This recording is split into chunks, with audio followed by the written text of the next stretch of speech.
Basmul popular Împăratul Trojan are urechi de capră, foarte cunoscut în zona Serbiei și Bulgariei, poate să aibă o legătură cu împăratul roman Traian.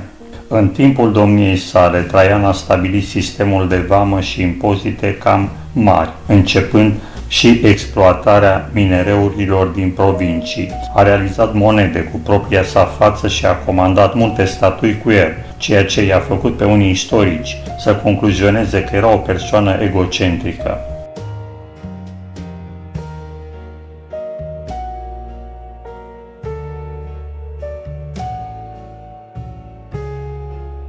Triburile ilirice învinse au fost nevoite să plătească taxe și să fie implicate în războaiele de cucerire ale romanilor.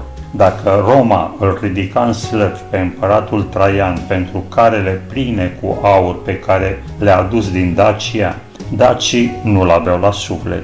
Asta explică și răscoala dacilor din anul 117. Una dintre ele, imediat după moartea lui Traian, când dacii, știind că Hadrian nu se ridica la înălțimea lui Traian, au declanșat răscoală care a durat mai multe luni de zile. E posibil ca povestea împăratului cu urechi de capră să fi fost inventată ca un fel de răzbunare față de împăratul Traian, povestea fiind mai cunoscută în fosta Mözie, adică zona ce aparține a Serbiei, Bulgariei de vest, zona Banatului. Iată povestea împăratului Trojan, cel cu urechi de capră. A fost odată un împărat, al cărui nume era Trojan. Acest împărat avea urechi de capră și obișnuia să cheme un frizer pentru a-l tunde. Frizerul care intra nu mai ieșea viu, căci în timp ce îl tundea, împăratul îl întreba dacă observă ceva neobișnuit la el, iar când bărbierul spunea că a observat că are urechi de capră, îl tăia imediat în bucăți. La un moment dat a fost chemat un nou frizer, care s-a prefăcut bolnav și și-a trimis în schimb ucenicul. Când s-a înfățișat ucenicul în fața împăratului, a fost întrebat de ce n-a venit stăpânul său, iar acesta a răspuns, pentru că este bolnav. Atunci împăratul s-a așezat și l-a lăsat pe tânăr să-l tundă. În timp ce îl tundea, ucenicul a observat urechile de capră ale împăratului, dar când Trojan l-a întrebat dacă a observat ceva neobișnuit la el, acesta a răspuns, n-am observat nimic. Atunci împăratul i-a dat 20 de ducați și i-a zis, de acum înainte veni mereu să mă tunzi. Când ucenicul a ajuns acasă, stăpânul a întrebat cum se descurcă la împărat, iar tânărul i-a răspuns, în regulă, împăratul mi-a spus că trebuie să-l tund numai eu în viitor. Apoi a arătat cei 20 de ducați pe care i-a primit, dar n-a spus nimic despre urechile de capră ale împăratului.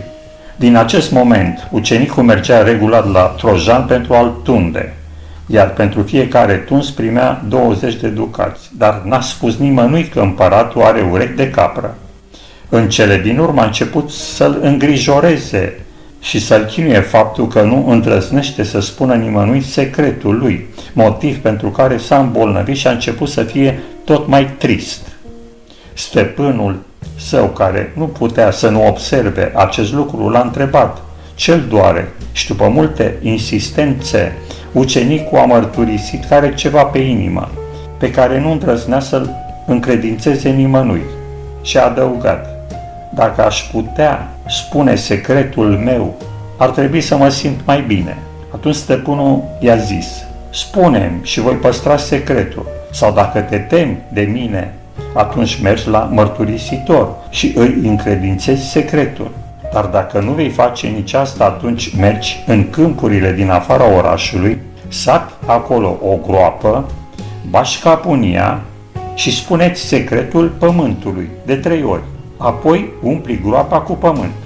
Ucenicul a ales ultima variantă. S-a dus pe câmpul din afara orașului, a săpat o groapă în care și-a băgat capul și a strigat de 3 ori. Împăratul Trojan are urechi de capră. Apoi a umplut groapa și cu mintea destul de ușurată a plecat acasă.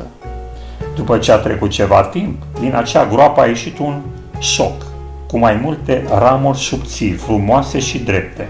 Un păstor, văzând acel soc, i-a tăiat o ramură și și-a făcut din ea un fluier. Dar îndată ce a început să cânte la fluier, sunetele scoase erau sub forma unor cuvinte, din care se înțelegea că împăratul trojan are urechi de capră. Alți păstori din zonă au observat socul care creștea acolo și și-au făcut și ei din ramuri fluiere. Imediat ce începea să cânte la fluier, acestea ziceau: împăratul trojan are urechi de capră. Aceste întâmplări ciudate s-au răspândit imediat în toată așezarea, înmulțindu-se și numărul fluierelor. Vestea a ajuns și la urechile împăratului, care a trimis imediat după ucenicul friserului, care cum a ajuns a fost întrebat: e adevărat că tu ai spus oamenilor cele auzite de mine? Bietul tânăr a început imediat să explice că într-adevăr a observat urechile împăratului, dar nu a povestit niciodată despre asta. Împăratul și-a smuls sabia din teacă pentru a-l tăia pe ucenic, la care tânărul s-a înspăimântat atât de tare încât a povestit cum s-a întâmplat, cum și-a mărturisit secretul pământului săpând o groapă, cum răsărise un soc chiar în acel loc și cum și-a făcut un fluier dintr-o ramură de soc, fluier, ale cărui sunete împrăștiau vestea despre urechile împăratului trojan. Atunci împăratul l-a luat pe ucenic cu el într-o trăsură, până la loc unde crescuse socul, pentru a se convinge de adevărul poveștii. Iar când a ajuns acolo, au descoperit că socul mai avea o ramură.